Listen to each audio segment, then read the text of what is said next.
कुछ दिन से आपके पास मोबाइल पर कोरोना से जुड़े आने वाले मैसेजेस की बाढ़ आ गई होगी। जाहिर सी बात है, कोरोना का मौसम चल रहा है, तो आपका भला चाहने वाला हर आदमी चाहेगा कोरोना से जुड़ी कोई भी जानकारी उसके पास आए तो आप तक भेज दे।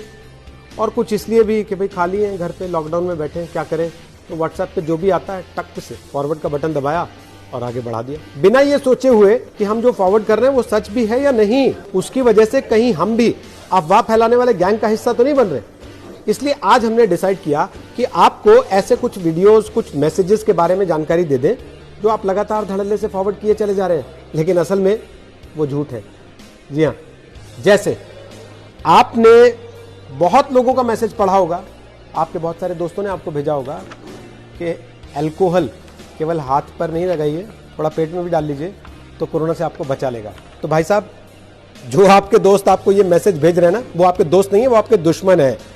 क्योंकि कोरोना वायरस जिनकी इम्यूनिटी कमजोर है उनको जल्दी निशाना बना सकता है, और डॉक्टर्स कह रहे हैं अल्कोहल आपकी इम्यूनिटी को कमजोर करता है, इसलिए थोड़ा अल्कोहल से बचिए। और वो लोग जो आपको मैसेज भेज रहे हैं कि दुनिया भर के डॉक्टर बेवजह टाइम खराब कर रहे हैं अपना कोरोना का इलाज ढूंढने में, कोरोना का इलाज तो हमारे यहाँ 7वीं क्लास की किताब में रमेश गुप्ता जी ने लिख दिया था, तो भैया उनसे बोलिए कि थोड़ा अध्ययन कर लिया करें किसी भी मैसेज को आगे भेजने से पहले। सब कोरोना वायरस एक जैसे नहीं होते, ये कोविड-19 है। उन्होंने जिस कोरोना का जिक्र किया है वो सर्दी खांसी जुकाम वाला कोरोना है, ये कोविड-19 उससे बहुत ज्यादा खतरनाक है। इसलिए दुनिया अब तक माथापच्ची कर रही है कि कैसे इसका इलाज ढूंढ लें। और बहुत सारे ऐसे लोग भी होंगे जो आपको ये कह रहे होंगे कि मेदांता वाले डॉक्टर त्रेहन का पता है आपको, उन्होंने कहा है कि देश में हेल्थ इमरजेंसी के हालात हो गए हैं, सरकार देर कर रही है, मैंने पीएमओ से बात की और जल्दी वो इसके बारे में हेल्थ इमरजेंसी घोषित करने वाले हैं।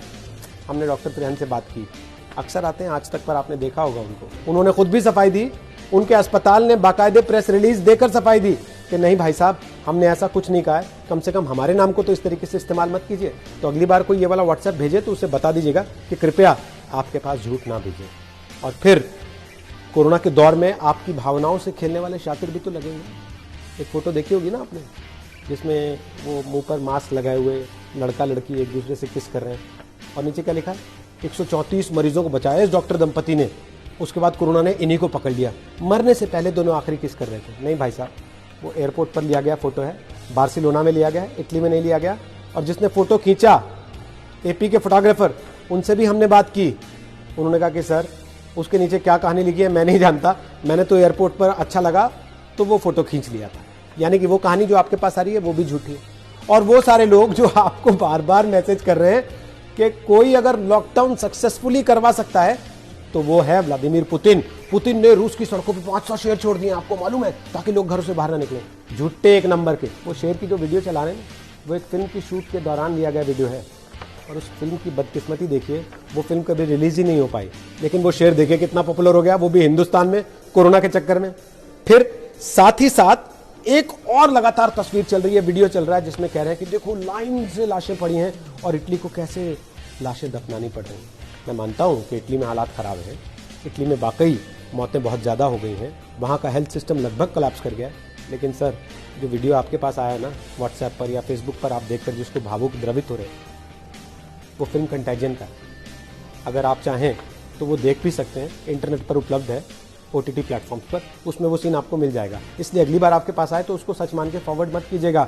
और ना ही इटली के PM की आंसू बहाने वाली तस्वीर असली है, वो भी फर्जीवाड़ा किसी ने किया है आपकी भावनाओं का दोहन करने के लिए। इसलिए मैं बार बार आप लोगों से कह रहा हूं कि अगर आप बीमारी से बचने के लिए हाथ सैनिटाइज कर रहे हैं तो अफवाहों से बचने के लिए जानकारी को भी लगातार सैनिटाइज करते रहिए।